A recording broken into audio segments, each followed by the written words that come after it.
अस्सलाम वालेकुम। आज मैं आपके दरमियान में माइनॉरिटी फाइनेंस कॉरपोरेशन के सब्सिडी लोन के ताल्लुक से कुछ बात करने आया हूँ। ये खुसूसी इन्फॉर्मेशन है। माइनॉरिटी फाइनेंस कॉरपोरेशन आज 7 साल के बाद जगी है और इसके मिनिस्टर जनाब ईश्वर कोप्पला ईश्वर साहब है और माइनॉरिटी फाइनेंस कॉरपोरेशन के चेयरमैन जनाब इम्तियाज़ इसाक साहब है। ये दोनों ने 19 तारीख के दिन एक बैंक सब्सिडी लोन जो अपलिफ्टमेंट ऑफ माइनॉरिटीज़ के लिए किया है। ये ऑनलाइन से स्कीम स्टार्ट हुई। ये स्कीम में ना सिर्फ मुसलमान बल्कि सिख भाई आते हैं, बुद्धिस्ट भाई आते हैं, पारसी भाई आते हैं, जैन भाई आते हैं, दीगर लोग आते हैं। जो तेलंगाना में जिनकी आबादी 2011 के रिकॉर्ड के हिसाब से माइनॉरिटीज़ की आबादी 45,50,000 के करीब थी, आज 2022 है। मैं समझता हूँ ये 50 लाख के ऊपर है। इसको मद्देनज़र रखते हुए के चंद्रशेखर राव जो वादों करने में मशहूर है, उन्होंने 50 करोड़ का सब्सिडी लोन तय किया है माइनॉरिटीज़ के लिए। ये माइनॉरिटीज़ के लिए बहुत शर्म की बात है, क्योंकि अगर ये डिवाइड हुआ तो सबको 100-100 रुपए आएंगे आज के हिसाब से। तो पहली चीज मैं आपको बता दूं, ये माइनॉरिटी लोन जो केसीआर साहब ने 50 करोड़ रुपए सैंक्शन किया है, ये सिर्फ और सिर्फ माइनॉरिटीज की इंसल्ट है। अब मैं आपको बताऊंगा ये लोन कितनों में बटेगा। 5,000 लोग में ये माइनॉरिटी लोन बटेगा, जिसमें 2 कैटेगरीज रहेंगे। पहली कैटेगरी जो है वो 1 लाख रुपए की कैटेगरी है, जिसमें 80% सब्सिडी मिलेगी, यानी कि उसको 20,000 रुपए पे करना रहेगा। फिर दूसरे में 2 लाख की कैटेगरी है, जिसमें 60,000 रुपये उसको पे करना पड़ेगा, 70% सब्सिडी है। इसका मतलब 15 करोड़ रुपए वापस केसीआर हुकूमत को जाएंगे। 35 करोड़ रुपए का ये लोन है जो तमाम तेलंगाना के मुसलमान, सिख, बुद्धिस्ट, जैन और पारसियों के लिए केसीआर साहब ने निकाला। अब इसके लिए आपको और एक चीज बता दूं मैं, केसीआर साहब के लिए 119 असेंबली कॉन्स्टिट्यूंसी आते हैं पूरे तेलंगाना में। अगर 5,000 को 119 में अगर डिवाइड करेंगे तो 42 लोग, एक एमएलए, सिर्फ 42 लोग को, एक एमएलए कॉन्स्टिट्यूंसी में 42 लोग को इसका लोन मिलेगा। बहुत शर्म की बात है। उतने तो आपके कार्यकर्ता एमएलए के आगे पीछे फिरते होंगे, बहरहाल उनको भी मिलता है या नहीं मिलता नहीं मालूम है। उसके बाद 33 डिस्ट्रिक्ट्स है।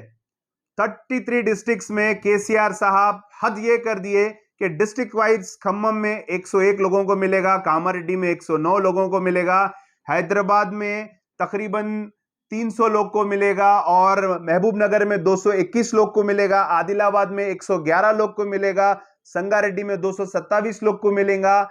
ऐसे ही दीगर और कई डिस्ट्रिक्ट है जहां पे ये 3 डिजिट से आगे नहीं बढ़ेंगे, और कई डिस्ट्रिक्ट ऐसे हैं जहां पे 10 लोगों को मिलेगा, किसी को 40 लोगों को मिलेगा। बहरहाल अक़लियतों का मजाक केसीआर साहब शुरू से बनाते हुए आए हैं, और खुसूसी हैदराबाद के एमपी साहब की कॉन्स्टिट्यूंसी में सिर्फ 300 लोग को मिलेगा। 7 एमएलए अपने अपने खास लोगों को भी अगर दिलाने बैठे तो मैं समझता हूं 45 के ऊपर ही आपके खास लोग होंगे, उनको भी नहीं मिलेगा। तो ये बिल्कुल अक़लियतों के साथ नाइंसाफी है। 15 लाख के अबव नौजवान बेरोजगार है, और आप ये लोन कैटेगरी आप पूरी देख लिए, उन किस किस कैटेगरी में लोन दे रही, कोई बड़ी हमको कैटेगरी में लोन नहीं मिल रहा है। और ये लोन दलित बंधु स्कीम हमारे दलित भाइयों को आप दे रहे हैं, बेशक दियो और दो।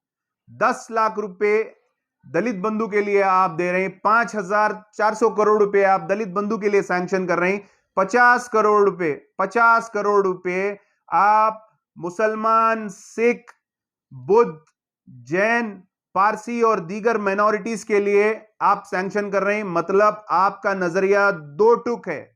आप बिल्कुल अलग नजर से माइनॉरिटीज को देखते हैं। माइनॉरिटीज को आप शुरू से वादे कर लेते हुए आए, कोई वादा पूरा नहीं करे। हम माइनॉरिटी फाइनेंस कॉरपोरेशन को जाएंगे, कांग्रेस की जानिब से रिप्रेजेंटेशन देंगे, रिप्रेजेंटेशन देके 1000 कम से कम 1000 करोड़ का आप ये लोन दीजिए।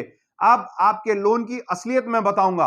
आपके लोन की असलियत यह है कि तमाम गरीब लोग अपना काम धंधा छोड़कर, जेरोक्स कराकर, पेपर्स बनाकर इनकम सर्टिफिकेट निकालेंगे। एक एक मंडल में एक एक हजार एप्लीकेशंस, 500 एप्लीकेशंस आ रही। इसके पैसे आपके कारकुन कमाएंगे, आपके चमचे कमाएंगे। अवाम सिर्फ पैसे देंगी, उस पर आपको कमीशन मिलेगा, हम लोन दिलाएंगे। कहां से दिलाते आप? एक एमएलए कॉन्स्टिट्यूंसी में 40 से 42 लोगों को है, पहले वो गरीब को मिलेगा तो दूसरों को देंगे ना उन्हें। उसके बाद 42, उसके बाद आप इनकम सर्टिफिकेट निकालो बोल रहे हैं। इनकम सर्टिफिकेट आसानी से निकल जाएगा, इनकम सर्टिफिकेट पे भी पैसे खर्चा होंगे। इनकम सर्टिफिकेट के बाद आपको अगर कोई दूसरी चीज अगर करना पड़ेगा तो वो है आपको आधार कार्ड। आधार कार्ड के बाद बैंक अकाउंट खुलना है। बैंक अकाउंट बगैर पैसों के कहां पे खुल रहा साहब? बैंक अकाउंट के लिए गरीब पैसे खर्चा करेगा। बैंक अकाउंट के बाद आपको फिर अगर और तीसरी चीज मिलना है तो आपका आधार कार्ड हो गया, बैंक अकाउंट हो गया, उसके बाद आपका इनकम सर्टिफिकेट हो गया, ration card, white ration card. White ration card पे तो आप इतने चीज दे रहे हैं हुकूमत में आज जब से सुनहरे तेलंगाना में, जिसकी कोई हद नहीं है। वो व्हाइट कार्ड भी जो उठा के रखे, जो नहीं दिखे, फिर उन लोग परेशानी से अपना व्हाइट कार्ड ढूंढेंगे। तो ये तमाम चीजों में आप लोगों को मसरूफ करेंगे, जिसके लिए आप 15 दिन का ही टाइम दिए। उसके बाद स्कीम क्लोज। लास्ट टाइम पे आप 1.5 लाख आपको एप्लीकेशन आए थे, जिसकी रद्दी बेचकर आप अच्छे कमा लिए होंगे पैसे, जब भी आप मुसलमानों का मजाक बनाए। आज महसूस हो रहा तेलंगाना में मुस्लिम लीडरशिप बहुत कमजोर है। मैं बहुत वाजे करके बोल रहा हूं, तेलंगाना में मुस्लिम लीडरशिप बहुत कमजोर है। अगर कमजोर नहीं होती थी तो केसीआर के गिरेबान में हाथ डालकर पूछती थी, केसीआर माइनॉरिटीज के लिए 50 करोड़ रुपए कैसा सैंक्शन करते तुम? बहरहाल ये हो रहा और ये हम बर्दाश्त कर रहे हैं। अगर ये 1000 तक अगर ये लोन अगर मूव नहीं करेंगे, हम बराबर धरने देंगे, पूरा माइनॉरिटी फाइनेंस का कॉरपोरेशन को घेराव करेंगे, माइनॉरिटी मिनिस्टर को मिलकर भी हम पूरा घेराव करेंगे। पहले हम कल या परसों टाइम लेकर रिप्रेजेंटेशन देंगे, उसके बाद अगर ये धांधली ऐसी चलती रहेंगी तो हम बराबर इस पे अपना एहतजाज करेंगे। अवाम को भी बोल रहा हूं, भाई शऊर में आइए। आपके वोट की अहमियत नहीं है, इसीलिए आप 50 करोड़ में आ गए।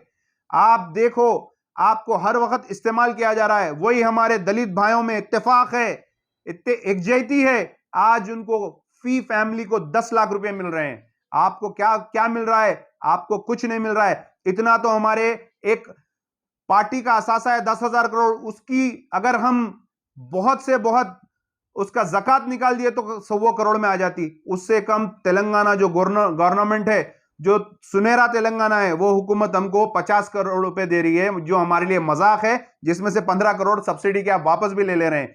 तो मैं आपको यही बोलूंगा, शऊरमंद हो जाइए, इस पे आवाज उठाइए और अपना टाइम इस पे वेस्ट मत करिए। बहुत सोच समझ के अपना वक्त खराब करिए, क्योंकि सिर्फ ये आपको लूटने के लिए स्कीम बनी है, आपको देने के लिए नहीं। शुक्रिया, अस्सलाम वालेकुम, अल्लाह हाफिज, जय हिंद, जय कांग्रेस।